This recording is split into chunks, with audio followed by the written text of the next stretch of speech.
Yo, what's going on? Chavo Guerrero Jr. here, giving a big shout out to Wrestling Rehab. Keep watching, keep listening, and viva la raza. Órale.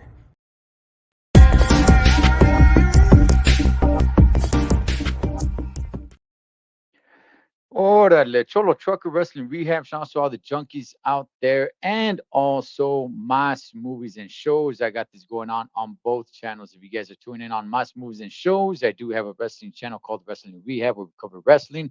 If you guys are on Wrestling Rehab, I do have a channel called M.A.S Movies and Shows where I just talk about movies and shows. Obviously, this is more highlighted on the wrestling channel, just simply because it's Vincent Kennedy McMahon, Holmes. Probably the most, or I would say the most important person in all of wrestling ever. But doing this on M.A.S Movies and Shows because, hey, it's a show, it's a documentary. But let me go ahead and get my tag team partner in here.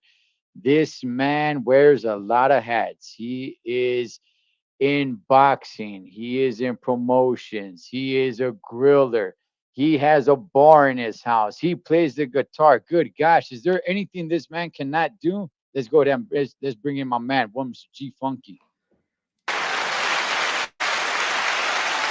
Wow, what an introduction, man. Thank you so much for that, CT. That was wonderful, man. What is going on, G? Oh, man, I'm excited to be here, man.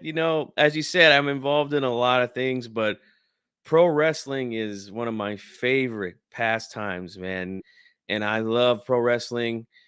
Glad to be here today. And since we're talking about Vince McMahon today, let me see if I can do my good Vince McMahon impression. Let's see. You're fired. Yeah, hey, you know what, G? You know what? I don't think there's anybody that has not tried to impersonate Vincent McMahon, dog. I think everybody has tried to do the "you're fired." I don't know anybody that hasn't tried it, man. It's just it's just there. His character was so big, and he's in really deep waters now, and we'll Oh definitely boy. get into that. But for anybody who's tuning in, we'll be doing this episode by episode. So, G, let me ask you first: have you watched the entire thing? I got to, I believe, episode 5, and Okay. I haven't had time to watch the last 2, but I have watched the first episode. And yeah, I got a few things to say about it. That's for sure. Okay, because we're doing this, I'm going episode by episode. I watched the first episode today, and I'm not gonna watch the next episode till probably the day before we do it again. I'll see, man. But I'm gonna go down episode by episode. It is so damn intriguing, man. It really is, man. So all right, G. Well, let's get to it, man. One of the questions that I had going into it was, hey, did they film this before the whole sex scandal and all that. And it said right there that they started filming this in 2021, interviewing so many wrestlers like Bret Hart, Hulk Hogan, Trish Stratus, John Cena, Eric Bischoff. I mean, so many people that they interviewed.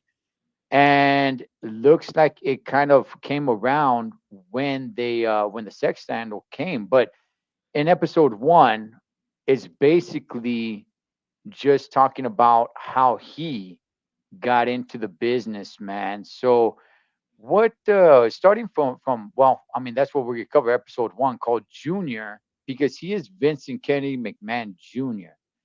What was your thoughts from, because you go back in the day, man, from the territory days, and that's where wrestling started and all.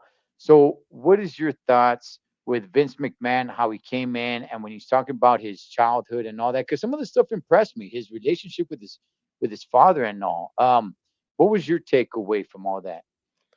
Yeah, it's pretty interesting with my journey through pro wrestling through my life. I'm born in the 80s. I'm dating myself here.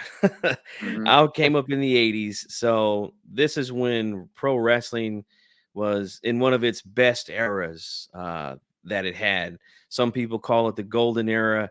I just, that was a really fun time to be a pro wrestling fan in the 80s. And at the time that I started watching, mid 80s, this was WWF at the time was Correct. the top promotion in the country.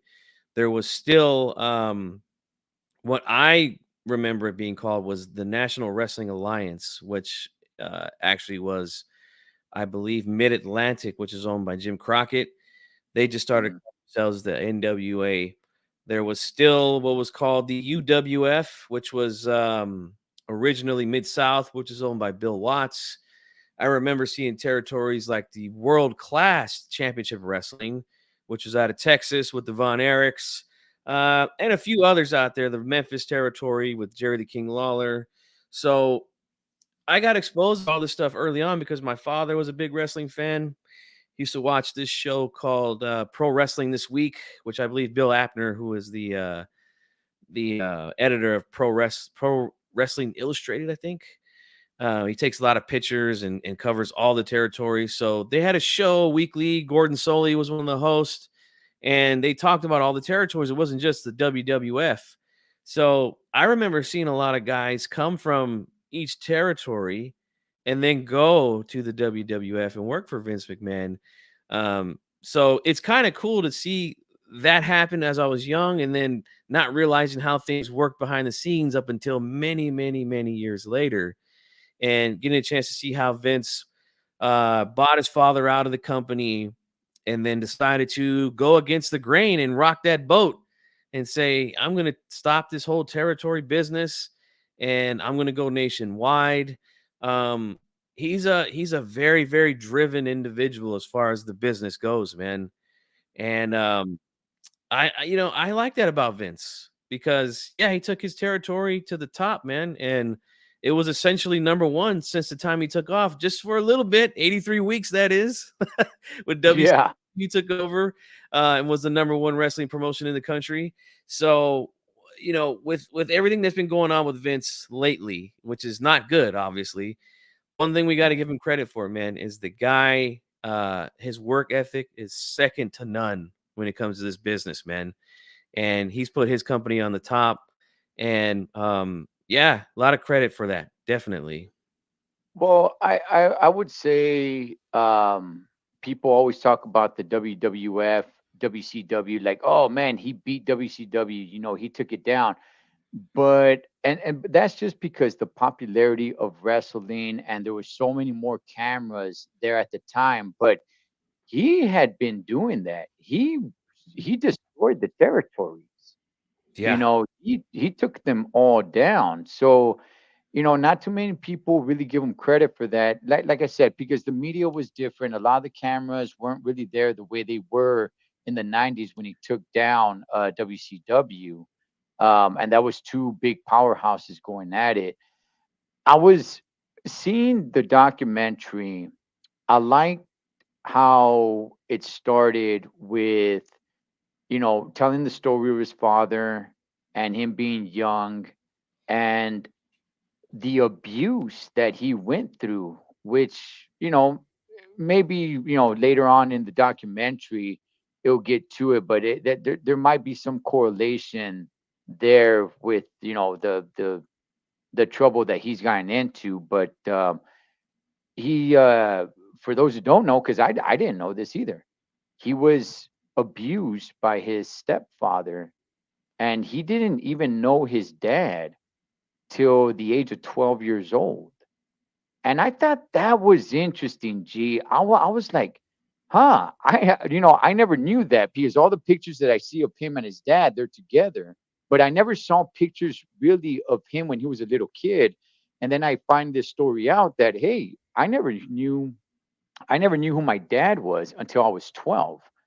Before that, it was my stepfather, and he used to beat the crap out of me all the time. Then I met my dad. Then I went off with my dad. He was already in the wrestling business. And the relationship that I had with my dad was basically all about the business. What did you take away from that, G? Yeah, that's definitely a kind of a wrinkle in the whole story that a lot of people didn't know. I just recently found that out myself. As big of a fan as I was of wrestling at the time, yeah, not a lot of us knew that. There was something that was very short about Vince's life that was on Vice. Now, Vice TV's done the Dark Side of the Ring documentaries, which I'm a big fan of. I love watching those shows too. And they did Mhm. something very briefly about Vince's early life and I didn't know that either up until I seen that documentary. What they didn't cover in that one was that the abuse, like you said, that he went through as a child, and yeah, that's never a good thing. But one thing we got to give him credit for is powering through that, and once he did meet his real father, just lacing up, rolling up his sleeves, and putting in that work and getting to the point where yeah, he was able to buy out his father and turn that company into the biggest wrestling promotion in the entire world, man. So maybe that's something that drove him.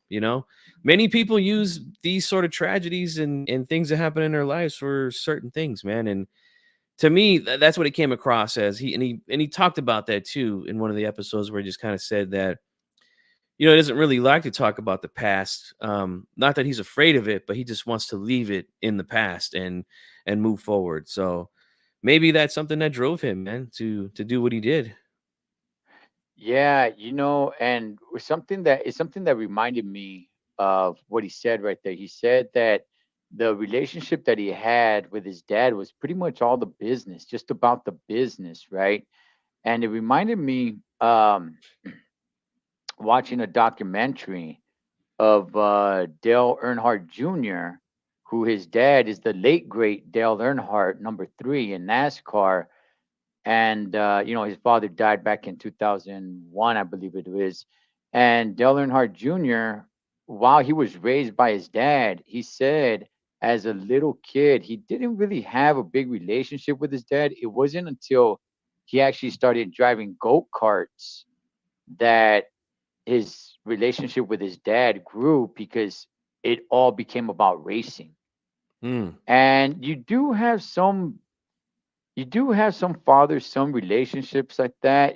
That's why talk to I try to talk to my sons about all types of things, school. Well, I mean, they're out of school now, but hey, how's work, how's this, how's that, just so our relationship would be outside of whatever it may be, because that when I heard Vince say that our relationship was just all about the business. That's all our relationship was. It reminded me of Dale Earnhardt Jr. saying, "Hey man, I never really knew my dad, even though we lived together, until I was old enough to go-kart racing, and then our relationship grew because we would just be working on go-karts, talking about racing, talking about the next race, talking about how we can make the car better, talking about the track and everything. So it seemed like that kind of put a fire in Vince, where you could tell like the business became his life. G. Hmm. Indeed, man. And I've heard this from several people over the years watching a lot of these shoot interviews that they do on the internet these days. And I think it might have been Bruce Pritchard was the first one who I think might have said something like this, where he's like, I don't think Vince has been to a movie theater in ever since I've known him, 40 something years. He's just everything he does is about wrestling and about his business. And I mean, it seems like a kind of a weird way of living, but I mean, he's turned himself into, like he used to proclaim on the shows, a self-made billionaire, Right, right, right. Yeah. Yeah. You know, um, so basically his dad says he wants to get out. And one thing I didn't know until the documentary is that he was looking to sell. And did you know this, G? Did you know that he was looking to sell to Gorilla Monsoon? No, that's something that was new to me. I did know that Gorilla was a majority owner, I believe, of the Puerto Rico wrestling promotion that had guys like Carlos Colon, and frequently there was Tony Atlas and Bruiser Brody, Abdullah the Butcher. Those guys, they were big draws down there because of the amount of blood that they would spill in these matches. Um, Mm, and Gorilla was a majority owner of that place down there. So it kind of made sense to hear that someone that worked for Vince his pretty much his entire career, Gorilla, would try to take over and run the WWF, which it was at the time. right. Um, it makes sense, but no, I never heard of that, and that was kind of like, whoa, hey, Gorilla tried to sneak in there before Junior, Yeah, yeah. And it looked, I mean, Dad is not here to claim his case, but from what Vince McMahon said, that his dad gave it to him thinking that he was gonna fail, Yeah. and saying like, "All right, well, here you go, but here's the deal: once you fail, the company comes back to me, and you don't get the money back that you put into it." So, um, well, he succeeded, obviously, and Bruce Pritchard, aka Brother Love, I love you. Um, that's when he said, "Hey, listen, Vince is over here rattling the cages because wrestling and the territories, it was the good old boys, right? The Yeah. owners of Mid Atlantic and all these territories, man. They're the good old boys, and everybody, hey, man, stay on your side, and we're all good, right? We all have this kind of handshake, verbal agreement, like, hey, you do your thing over there. Every now and then, I could send you a guy. You could send me one of your guys, and we'll all make money and we'll all be happy. Well, Vince was like, "Nah, Charlie, homie. I ain't trying to be part of the crew. I'm trying to take over." So I mean, it kind of took me back because here you got a young guy at the time where you got a lot of these older, as Bruce Pritchard said, good old boys running it. And Vince didn't give an F, man. He's like, I'm looking to take over. Hmm. So, I mean, good on him, but apparently his dad didn't like it.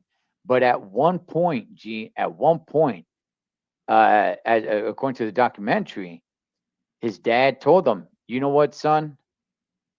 Though these guys weren't really my friends. You know what? F them all. Do your thing." I mean, what did you take away from that, man? It seemed like he really got acknowledged from his old man, and that's what he was looking for. Yeah, exactly. Yeah. He even mentioned something like, I never heard my dad say that he loved me up until I forgot what it was. And that might come in a later episode. I might be jumping a little bit ahead, but it's related to the question, Mm. always looking for that approval from his father. And yeah, Vince, like you said, he didn't want to be like Waylon Jennings, just a good old boy. He didn't want he didn't want to be like that. He had bigger dreams, man. And I thought it was interesting the way that he said some things. It's almost like the secret society and the mafia, like Right. Vince, your son here, he's gonna end up in the bottom of a river, the way he's doing business. Yeah. I Yeah. thought that Yeah. was pretty funny. But the thing is, when there's money involved and you start losing money because of someone else, then yeah, you could run into some trouble, man. But at the end of the day, Vince was able to overcome that, and we got some really, really good years of wrestling, I think, out of it, man. And the fact that his dad said that, yeah, these guys aren't really my friends, it's business. Yeah, that's another lesson that I think Vince might have took from his father was that, hey, even with some of these guys that he's had major fallouts with, eventually they, let the water just go under the bridge and continue doing business. So, yeah. Yeah. And what Vince knew, he knew he needed a star. And that is where it kind of I was that's where it kind of I started licking my chops like, oh man, here we go. Cause I wanted to see how he came to Tony Bollea, aka Hulk Hogan. And he was talking about his dad had Bob Backlund as champion, right? Mhm. Backlund, I mean, he's a little bit of a boring guy, and so he was like, "Nah, this guy is just too wholesome, too holy, he's not gonna, not rough around the edges, just too much of a, just he needed somebody with character, right?" And then Yes. he started looking at the American Dream, Dusty Rhodes, and I mean, Dusty Rhodes has the character and baby and everything like that, but not exactly what Vince was looking for. It's like, I don't know if I really want to throw a chubby dude out there like that. He got the character and all that good stuff. And at this time, like you were mentioning, G, a lot of guys from these other promotions were coming to the WWF, the Sergeant Slaughters, the Tony Atlas, these guys were starting to show up to the WWF, man, and making more money. And then he finds Tony Bollea. Oh man, I forgot what name he was going at the time. You remember? I think when he first started working for Vince Senior, he was like Sterling Gold or something like that. Hmm. There you go, Yeah. Sterling Golding. Yes, Sterling. Terrible name, but yeah. Oh man, yeah, Sterling Golding and Rocky 3. The Hulkster talked about it, that when Rocky 3 the opportunity came up, that Vince McMahon Sr. told them, "Charles, man, you're not gonna do that. You're a wrestler. So if you Mhm. do that, you'll never work here." And he still went ahead and he became Thunder Lips and he went there and did it. And till this day, it's one of the most memorable scenes in all of Rocky franchise history, man. In not just in the Rocky franchise, but in cinema history, I think, man. That scene is just so good, man. And then Hulk, so good, man. The way he plays a heel. Like honestly, I think as big as he was as a babyface in the '80s and the early part of the '90s, him as a heel, I think he's just as good, man. I mean, he walks in, Thunder Lips in the flesh, baby.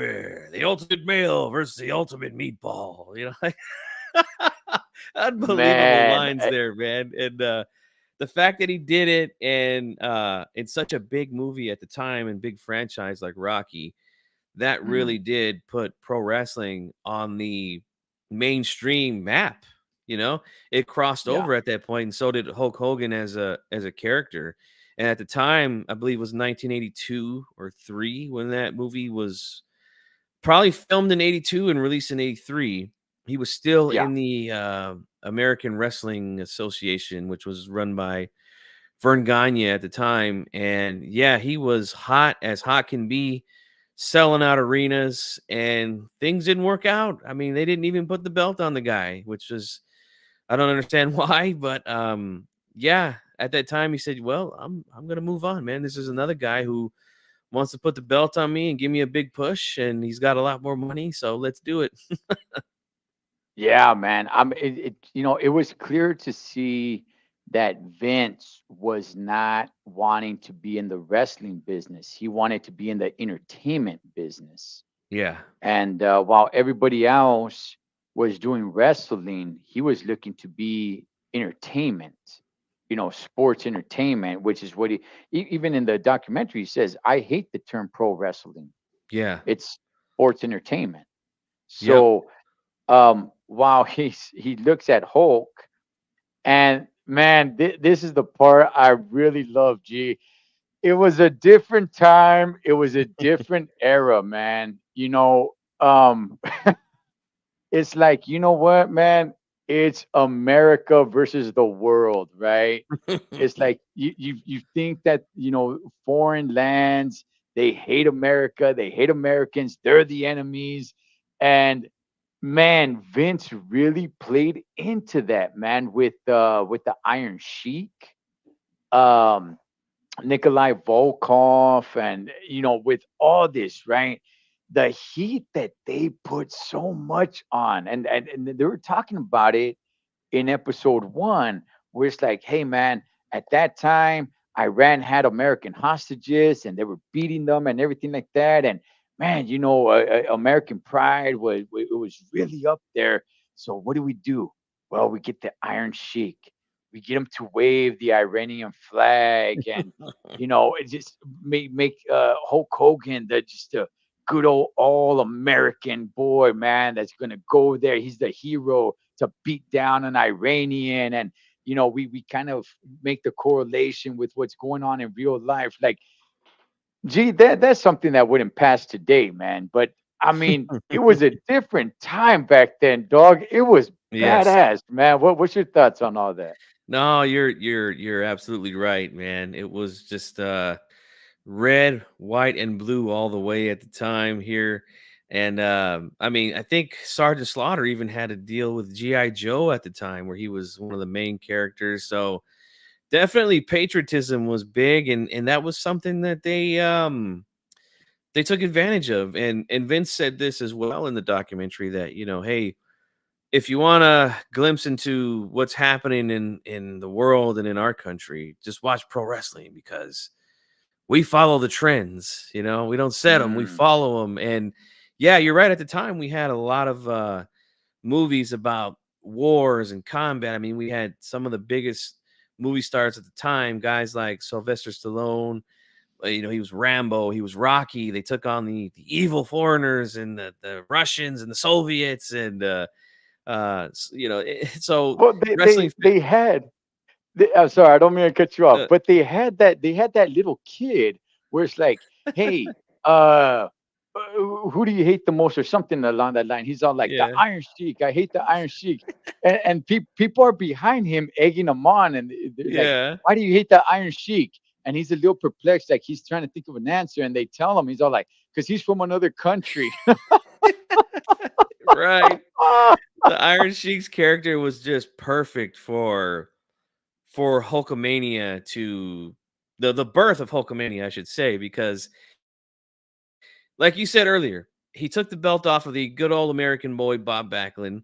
Um, so he's the evil heel from Tehran, Iran, and he comes out, Iran number one, USA, ha, fuck, and Right, all these right, things to right, rev up the crowd, and then you got this big, huge, bleach blonde Hulk Hogan waving the American flag, coming out there and beating the evil Sheik, bringing the belt back to the United States.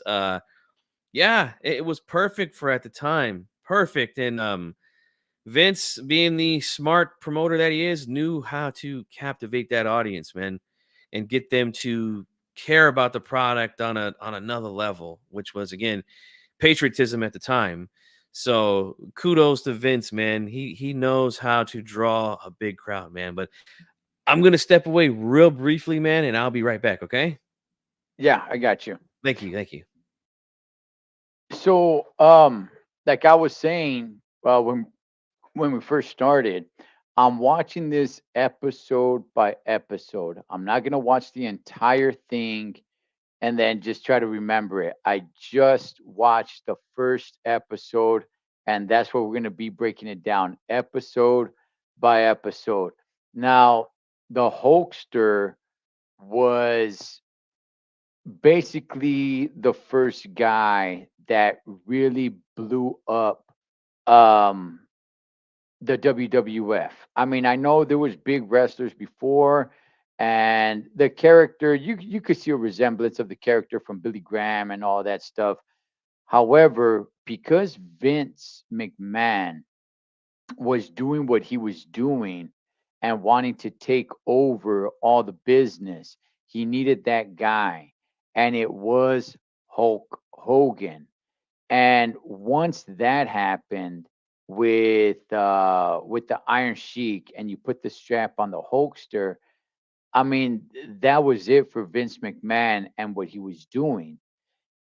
Once once Vince McMahon had the Hulkster to promote as the guy, you would have thought where it's like, okay, well, you know what? We'll just keep on going with this guy. But look, Vince McMahon is just an engine that doesn't stop, because around that time you had MTV, music television. Now, you still have MTV today, I think. For those that are like, wait a second, MTV, like what? Look, once upon a time, MTV was huge, huge. Okay, you do not today. You could see music videos all over YouTube and all that stuff, man. But music videos weren't even really a thing until MTV came around. And when MTV came around, you would just kind of sit and wait to see um, the music video to one of your favorite songs. And rock and roll was high at the time. Heck, even hip hop was doing its thing, man. Rap and Yo MTV raps and everything. MTV was blowing up. Today, I mean, I don't know. Does anybody watch MTV like in the last, heck, I don't know, 25 years? I got no idea. I don't even think they even play music on MTV anymore. I remember the last I looked at it, it was like all reality shows and um, what the heck was the name of that show where they all live together, whatever. Anyway, my point is that at that time, MTV was like the new shiny toy, and all the young crowd, everybody who was cool was looking into MTV, and Vince saw that. Vince saw that, and he's all like, man, if we could some way somehow link up with MTV, we could just keep on going and build the vision that he's trying to build, right? And that's what he did. And Cindy Lauper was huge at that time with the Girls Just Want to Have Fun songs. That song is so damn 80s. It is so damn 80s. That song is probably like the most 80s song you'll ever hear. As soon as I hear that song, immediately my mind just goes to the 80s. That's like the most super duper 80s song. But anyway, um, Cindy Lauper from MTV, or I mean, she wasn't from MTV, but MTV was really using her, and MTV was huge. Vince McMahon brings her in, and they have this kind of connection with MTV, and Hulk Hogan cutting a promo that, yeah, the World Wrestling Federation and rock and roll, man, we rock on forever. It is, it was a different time. And what Vince McMahon, what G was talking about earlier, is that what Vince McMahon said what is like, hey, would all this stuff pass today? No, it wouldn't. But at the time, yeah, it did. And not only did it pass, it got over, as they say in the wrestling business, like, hey, it really got over. It really changed what wrestling was from the rest of the territories, which you see, you're getting something different from this not new promotion, but this promotion that's doing new things. But these new things were actually working using the foreigners, right? It's Americans, versus the Iron Sheik from Iran and Nikolai Volkov and all these Mr. Fuji and all these guys, man, that hey, it's just red, white, and blue, and they're here to invade us and take over. And it was just a different time. Again, it wouldn't work today. And like Vince McMahon said, he's not sorry or doesn't regret any of it. Why? Because it was a different time. And if you watch the documentary and you see when the Hulkster goes into the ring, man, that crowd is going crazy. That crowd is going crazy, is going wild. And with MTV now on their side, with Cindy Lauper there, who's incredibly popular at the time, um, I just didn't see how any of the other promotions were going to be able to compete. And the money that they're bringing in, it speaks for itself.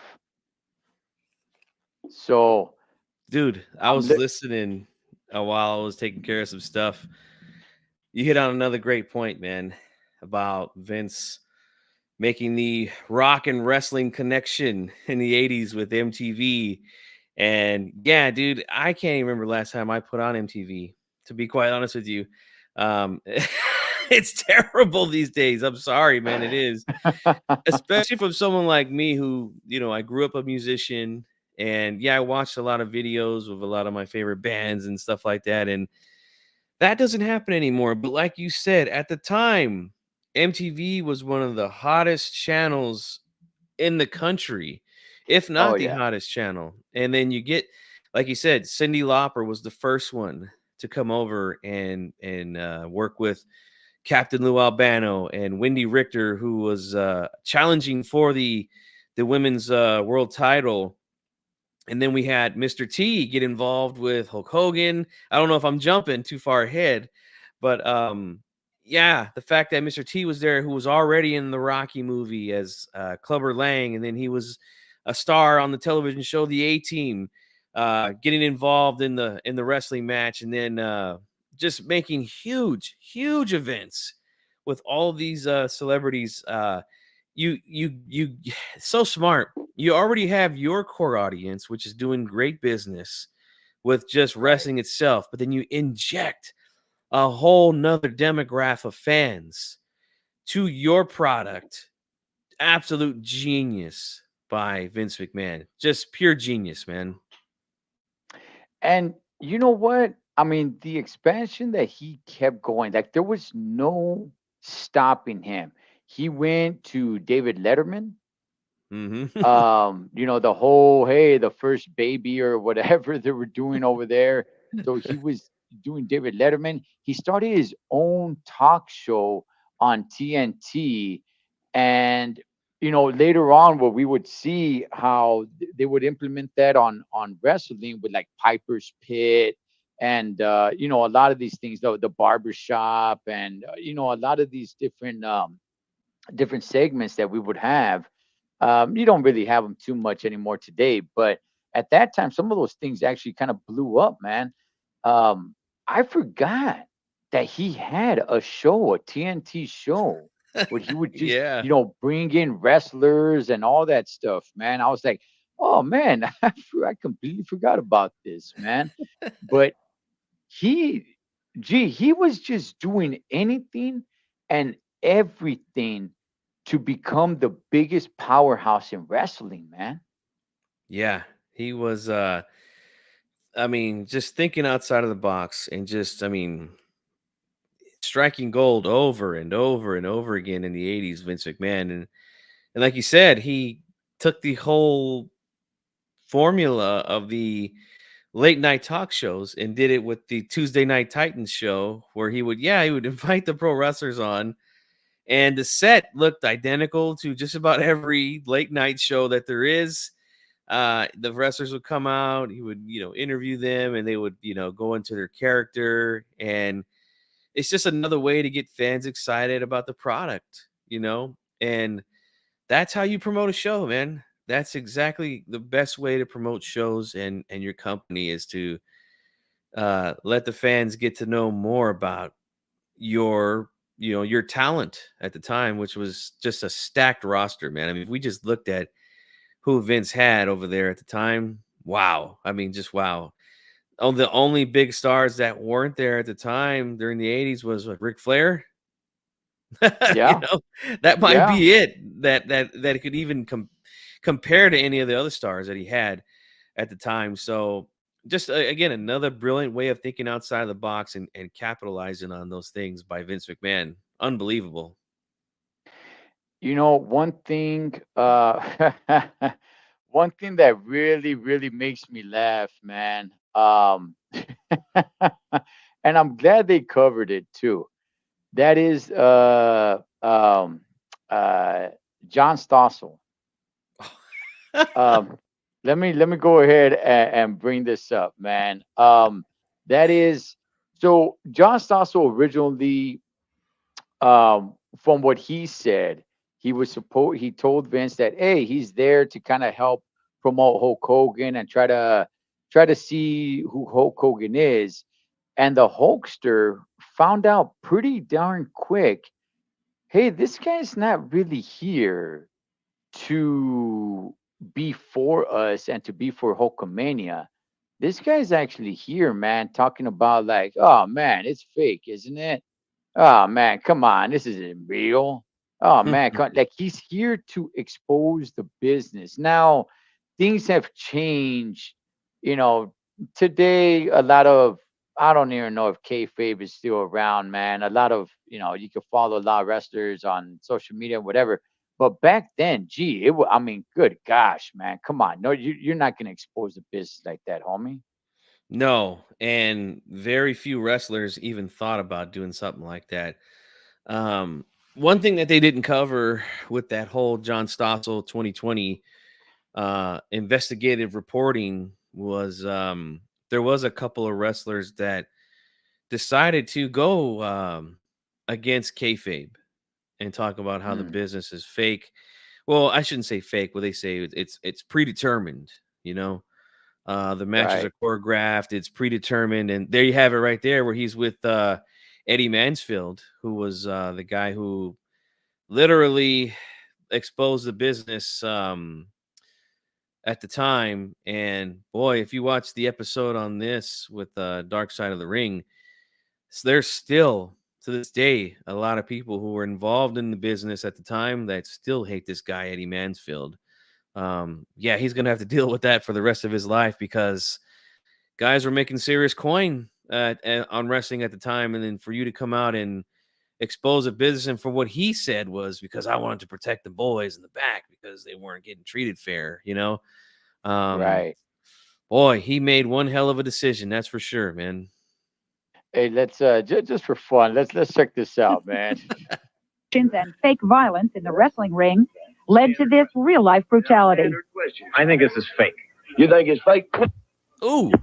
What's that? Is that fake? Huh? What the hell's wrong with you? That's open hand slap, huh? You think it's fake? You come fake? Easy, huh? What do you mean? Boy, oh boy. Oh man, leave it up to Dr. David Schultz, man. You know what I Um, might have to do, man? Now that you showed that clip, I got a real treat for you and for your subscribers, man. When we're done with this series, I'll break out my old VHS, man. I still have my VCR too. My oh yeah, dad, my dad recorded that when it came on national TV. I believe I still have it, man. So by the time we get done with the all 6 episodes, I'll make sure to have something set up to where I could show you guys that same clip, but on a VHS tape, man, from all the way back from the early 80s, man. Nice, nice, nice, man. So, you know, when I was watching it, now I was aware of that. One thing that I completely forgot, um, and I didn't really do too much homework on it, was the other guy. I forgot his name. Maybe you could help me with it. The Hulkster choked him out on live television, Yeah. because he kept pushing Hulkster's buttons with Mr. T was there. They were there to promote WrestleMania, which is what I want to get to next. I want to get to the birth of WrestleMania as they covered it on episode 1.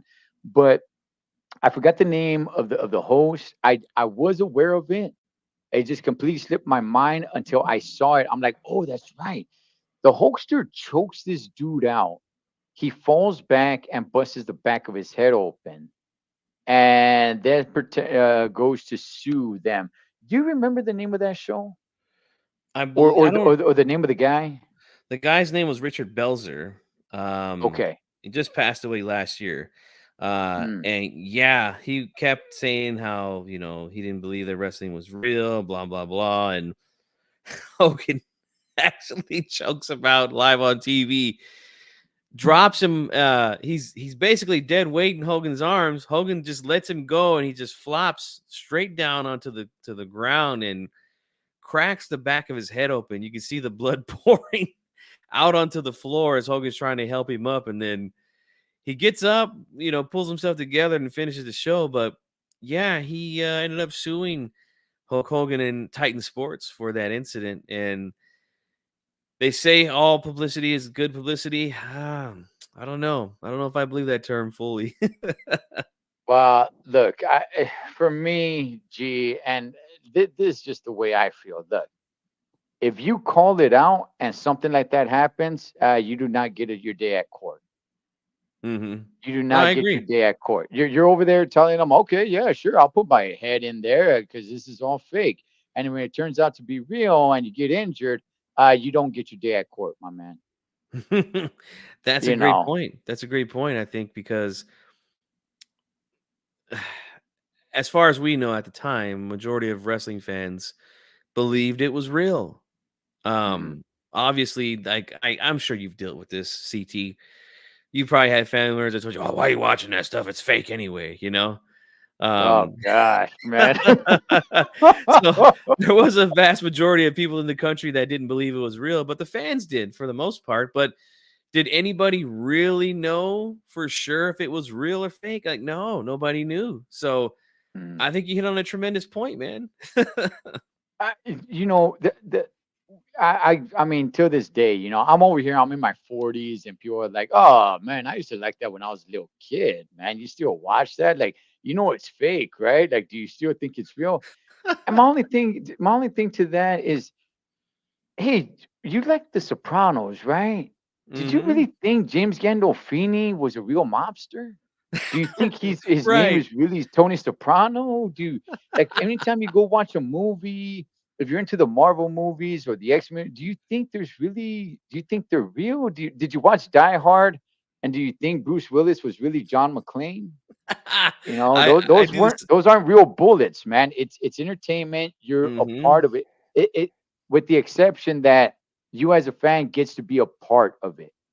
Exactly. And this is exactly the argument that I have with my wife often because she says almost the exact same thing that you just said. Like, oh, well, when I was little, I thought it was real and I used to like it, but I don't want to watch it now that I know that it's not. And I said, well, why do you watch movies? Just like you said, like Right. you watch movies, you don't have a problem with that. And all that is fiction as well. And like you said, the difference between sitting down in a movie theater and watching a movie or in your home, you get to go and see the action play out live right in front of you. It's basically like the theater. People go sit Right. in a theater, watch a play, and they act out the scenes right in front of you. And what you have there is a choreographed athletic match, and you don't know what's gonna happen. You don't know who's gonna win, none of that stuff. So yes, it's just another form of entertainment. And for some strange reason, a lot of people like to stick their nose up at pro wrestling, but you know, everyone likes to watch what they like, you know, and that's just stuff that we like to watch, man. It doesn't hurt nobody, so leave us alone, god damn it. Gene, today, so many things have changed and people can't even fathom. Like my sons, right? My sons, they went ahead and they watched WrestleMania 1, the original one back in Mm, 1985. They're like, wow, this is WrestleMania? Like, because, by the time they were old enough to watch wrestling, WrestleMania was already WrestleMania, you know? yeah. It's gotten bigger since they watched wrestling. They actually started doing WrestleManias at football stadiums, and now it's 2 nights. But Vince McMahon had looked at the Super Bowl. He had looked at the World Series, and it just came to his mind to say, you know what? Wrestling needs one of these, and I'm going to be the first one to do it. Now, something that it didn't get mentioned, or maybe it did, it just went over my head, but I didn't hear it get mentioned in the documentary. However, I do know this story from beforehand. I don't know where I heard it, but that the reason why it's called WrestleMania is because of the Beatles. At the time, the Beatles were hot, and I think they were on a tour, and I don't know if it was called Beatlemania or something Mania, and Vince just kind of liked the mania to it, and he decided to call it WrestleMania, and it was going to be what he was envisioning what it turned out to be, now, but at the time it was a huge risk, and he was like, this is going to be the World Series, this is going to be the Super Bowl, this is going to be, when you talk about wrestling, this is going to be the thing every year, where it's the biggest show of them all, man. What's your thoughts on the birth of WrestleMania as they were covering it? Yeah, dude. I think you're right. There was a thing called Beatlemania in the mid '60s when they finally decided to cross over and come to the United States. Just crazy, crazy crowds those guys drew, and I heard a lot of stories as to why they stopped going on tour. But one of them was because Beatlemania. Yeah, the girls were so loud when these guys would perform that you could barely hear the songs being played. They're just screaming the entire time. So yeah, that is mania for sure. But Right. to fast forward to the 80s with pro wrestling, again, just finding a way to enhance the programming and using the formula that sports does. And again, at the time, kayfabe was still a thing. A lot of wrestling fans viewed it as a competition. So why not make one big spectacular show like the Super Bowl? Add entertainment to it. Other stars from outside of the sports world to it, and make it a huge promotion. And Vince, being the guy that he is, the risk taker that he is, he put every dollar that he had into that show. And he said this several times, and also I've heard guys like Pat Patterson and a few of the guys that were working with Vince at the time were saying that the future of the company was hanging in the balance if this show was a success or not. And at the time, for a lot of the younger fans that are listening to this, there was no pay-per-view. This was Right. a closed circuit event, which meant that you would go to some sort of arena in your city or in near your city if you didn't have one, and you paid a ticket to get into that arena and you watched the show on a big screen. They projected it onto a big screen, and that's the way it was done back then.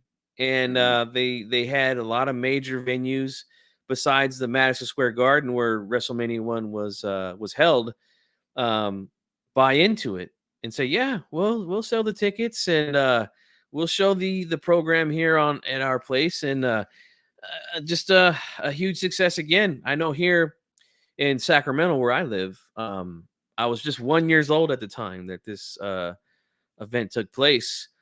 And so obviously I didn't go to closed circuit, but my dad told me the story about it. They had it at the Sacramento Community Center, which is in downtown Sacramento, and the place was completely sold out for WrestleMania 1.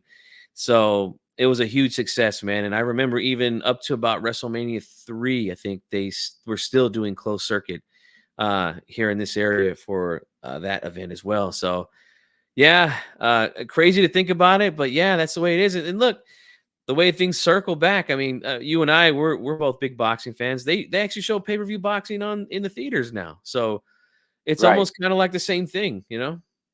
Yeah. Yeah. Oh yeah, man. When I heard about the closed circuit, I was just like, huh.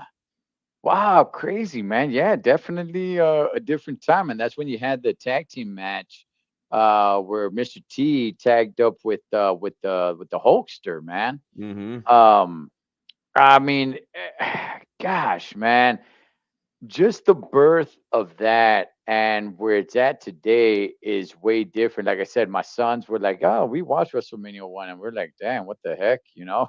And it's like, yeah.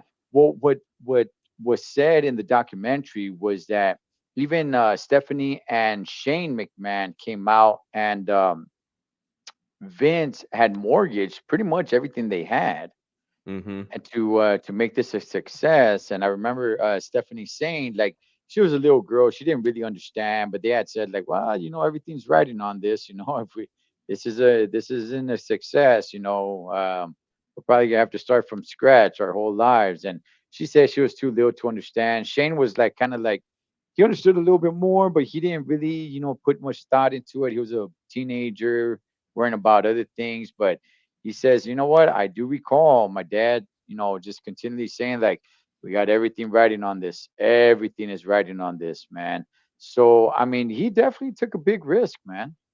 Yeah, definitely. And I can't even imagine the kind of checks he was writing to get the people who are involved in this first WrestleMania to be there and participate. We're talking some huge celebrities, and that doesn't come cheap, guys. That just Mm, doesn't come cheap. We're talking Mr. T, who was, absolutely on fire at the time in the mid 80s. Cindy Lauper had a number one record for many, many weeks. On fire. You have to pay to yeah, get her there. Muhammad Ali was a special guest referee yeah, in the main event. Definitely not cheap. Liberace was I think the official timekeeper. Billy Martin was the ring announcer. Like, guys, this is a lot of money Vince had to pay yeah. just to get those celebrities there on top of what he's already paying his talent for the show. And, not to mention the site fee, Madison Square Garden, which I'm pretty sure they had a pretty good deal because of the territory days. So, Mm, but still, that's something that needs to be paid for. So, and then again, closed circuit, buying, closed circuit in all these arenas to make sure that you get money outside of the venue, which again is a brilliant move. So, yeah, a lot of money he had to spend to put this first event on, and it was such a big success because you had all these names there, and they always say if you invite the right people, yeah, you're going to be successful, and he sure in the hell did. And by the way, kids, a lot of those names, they were red hot celebrities at the time. Mr. Hmm. T was one of the big top dogs at the time when it comes to celebrity status, man. Cindy Lauper, good gosh, definitely. So, yeah, yeah, man. I mean, good stuff, man. Good episode. I really enjoyed it. I really wanted to watch the second one, but I'm like, you know what? I'm gonna go ahead and wait just so it's fresh for me. So, but man, I'm hooked. What is this? G, is it a 6 or 7 part series? I believe it's six, and Okay, yeah, I'm very interested to talk more about it as the episodes go on. I've already seen a lot of people in the wrestling community that have YouTube channels have already talked about it.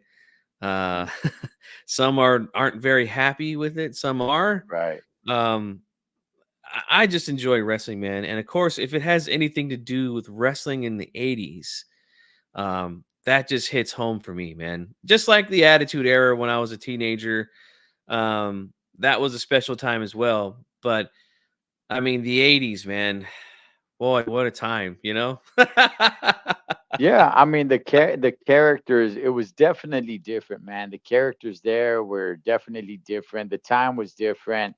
Man, I loved it. I love it, man. It is great, sometimes where I have nothing to do and I can't sleep, and I'm tossing back a nice cold one. There's two things I would reach back to the archives, right? Either old boxing matches or old wrestling matches. Either one. It doesn't. Basically, Yes. man. Basically, whatever the temperature is outside is the one I'll go and I'll do, man. Just hey, you know what? I'll crack open another cold one and watch an old, watch a Sugar Ray Leonard fight, or watch B. John Studd get in there and do his thing.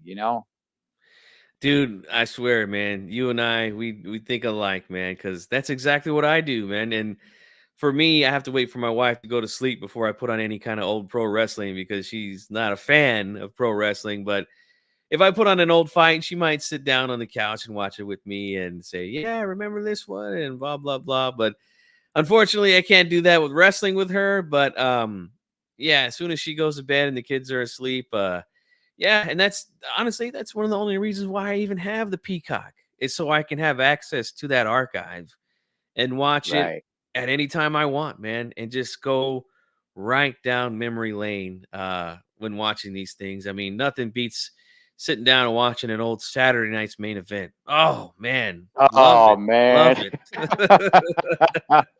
it.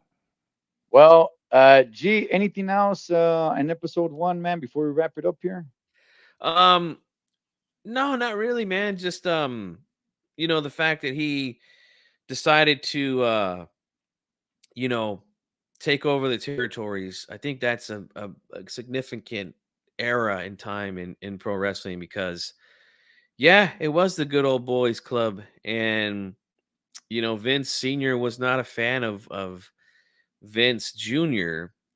Trying to break away from that structure that they had all through the beginning of pro wrestling till when Vince destroyed all the territory. So it's a very, very important period in the shift in pro wrestling. So, and here's another thing, man. I don't know if you feel the same way about this watching this documentary, but obviously we all know Father Time is undefeated. Right. Vince, boy, he is really looking his age these days, man. Um, it's gonna be a strange day, man, when Vince is no longer with us and pro wrestling moves on without him because I have never known pro wrestling without a Vince McMahon involved in it or at least alive during pro wrestling. So, um, yeah, man, it's going to be a trip. It's going to be a trip, that's for sure. But he is definitely looking his age, man. Boy, oh boy. Yeah, man, my boy over here, Marty and T, making me laugh, man. That's my boy Shadow. Shout out to my boy Shadow. Um, uh, Look, I know that now people are starting to feel a certain way about Vince. Um, I get it, but let's make no doubt about it. He is the most important, up to this date, he is the most important figure in wrestling history. Mm-hmm. What he did, what the business once was, where it's at today, he is the most important person in all of wrestling. So, yeah, he's definitely looking his age. Definitely has more time behind him than in front of him. And unfortunately, I don't know, man. His legacy is probably going to be tarnished. It looks like the documentary. Like I said, I've only watched episode one, but looks like the documentary is going to cover, the whole scandal. So we'll get to that when we get to it, man. Because I do have some things to say about it, and we'll see what happens. But yeah, he's days are numbered, man. I'm talking about just being alive. He's up there in Yeah. age. So Yeah, it doesn't look so good, man. And you know, again, to circle back to boxing, which you and I are involved in here on YouTube. Uh, I forgot what fight it was, but there was a big heavyweight fight over in Saudi Arabia, and Vince was there with the Undertaker. I don't know if you remember seeing that, but yeah, he looked like he could barely walk, man. Like he took a couple of steps, and he's like takes a big deep breath, and I was just like, "Whoa, man, Vince doesn't look too good." And yeah, it's gonna be a strange day in the world when Vince is no longer with us and pro wrestling moves on without him. Um, from what it sounds like, you know, Triple H has some plans to kind of shake things up with the way that the WWE is going right now. mm, So that's something that I'm looking forward to because I'm a little bit past the well, I don't know what we call this era, the G-rated era, I guess. In WWE, it's not really floating my boat right now. Like I can't really lock in like I want to. So I'm very interested to see how they shift things moving forward. And they're going to Netflix, right? Is that something that I heard as yes, well? They're yes. okay. Monday Night Raw will be going on Netflix. Wow, Yeah, wow. And so we'll see yeah. how they shake things up, man. I'm definitely ready for a shift. You know, kind of like how when Hogan went from the Hulkster brother to Hollywood Hogan in '96. You know, it was time, and it really did rejuvenate Hogan's career to turn heel at the time. So, not that they're going to make such a drastic change, but I think something needs to change. Could you agree with that, man? Yeah, yeah.